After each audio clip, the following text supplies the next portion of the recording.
तो समझ में नहीं आता है संविधान जो है हिंदुस्तान का, ये तो क्या बोलता है यहाँ पे, उसका क्या बना रखा है। बाबा साहब अम्बेडकर ने संविधान जब लिखा था उसके अंदर जो बातें लिखी थी उसको कहीं फॉलो ही नहीं किया जा रहा। सब अपनी मन मर्जी से दबंगपने से काम चला रहे हैं। यानी कि वो भाजपा की अभिनेत्री, भाजपा वालों को लगता है हम सरकार के खिलाफ के आदमी, हालांकि हम उनकी नीतियों के खिलाफ के हैं।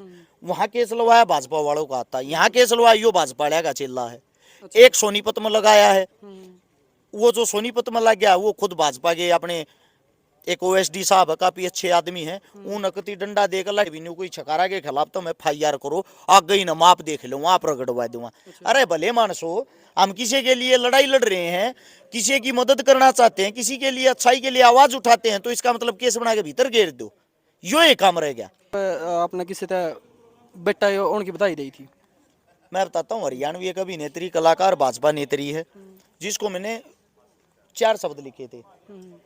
उसका नाम लिख कर फलानी को बेटा होने की, उसके पति का नाम लिख कर फलाने को इन दोनों को बेटा होने की हर्ष शिकारा की तरफ से हार्दिक शुभकामनाएं, बधाइयाँ।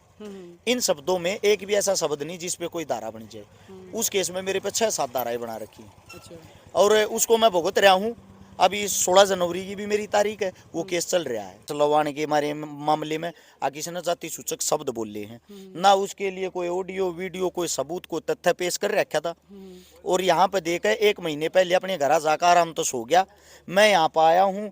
मैं यहाँ पर पुलिस प्रशासन ने बुलाया कॉल करके, 2 तारीख को कॉल आई थी, आज 4 तारीख को मैं पहुँच गया था 12 बजे। यहाँ पे बैठ के बातें हुई, पुलिस प्रशासन ने अच्छे तरीके से मेरी बयानबाजी ली, पुलिस प्रशासन ने अच्छे तरीके से उस चीज़ की जांच पड़ताल की जिसके अंदर मैं निर्दोष हूँ, मेरे अंदर कोई ऐसा काम नहीं है। और जो अगला आदमी ये है 17-18 आदमियों पे पहले भी उसने यही केस लगा रखा है। उसका काम है जाट प्लस पंडित, 2 आदमियों को टारगेट करने का इनके अंदर से, यानी कि उसके अंदर कहीं ना कहीं जातिवाद की खाज है और वह खाज उसकी मिट को नहीं रही। वो इन आदमियों ने टारगेट करा है, केस लगा दे, 5000 रुपया में फिर राजीनामा करा है, फिर अगले मिशन पर लेकर जाओ। उसने 17-18 आदमी के पहले भी मुकदमे लगा रखे, उसने कोई काम नहीं। छात्र नेता बतावे, 40 साल की उम्र में कौन सा छात्र नेता हो, आधी उम्र चली जा 40 में तो हो। अड़े पड़ा रहे यूनिवर्सिटी में, अड़े पड़ा ये चीज ढूंढे जा, इन चीजा ने मुद्दे बनावे, मुद्दे बना के काम करे है। मेरा इस समाज से, इन साथियों से ये कहना है, वो अपने आप को अम्बेडकरवादी बताता है, क्या उसने अम्बेडकर साहब को पढ़ते हुए आज तक अपनी जाति के अंदर ही किसी गरीब परिवार की मदद की है, किसी दलित बच्चे की, बेटे की, बहन की मदद करी है? हमने दुनिया भर की करी है, बताने की जरूरत नहीं, हमारे रिकॉर्ड बोलते हैं। तो कम से कम अपनी सोच बदलो ताकि आदमियों के अंदर ये भेदभाव ना हो। हम तो भेदभाव को खत्म करना चाह रहे हैं, ऐसे आदमी भेदभाव को बढ़ा रहे हैं। अच्छा, के फिर मामला दब गया या कुछ जो केस था वो खत्म हो या चला आगे? देखो, SP साहब के पास से वो एप्लीकेशन घूमते हुए यहाँ पे थाने में आई थी दोबारा से, भाई इस पे वो कार्रवाई क्यों नहीं की।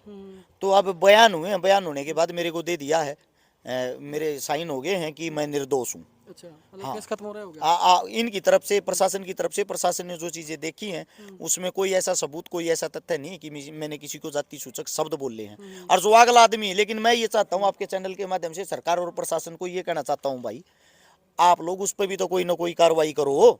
वो अपने घर सुन लाग रहा है, किसी को केस करके उसका रोज का धंधा हो रहा है, यो कम से कम उस पर भी तो उचित कार्रवाई होनी चाहिए। मेरा टाइम खराब कर दिया, मैं बोला रखा, जिस देड़ी पे मैं चढ़ना ही नहीं चाहता, चौकी थाना के मैं मुंह नहीं देखना चाहता, उसके भीतर मैंने रोज बुलाने लग रहे, अगले पे भी तो कोई ना कोई कार्रवाई होनी चाहिए।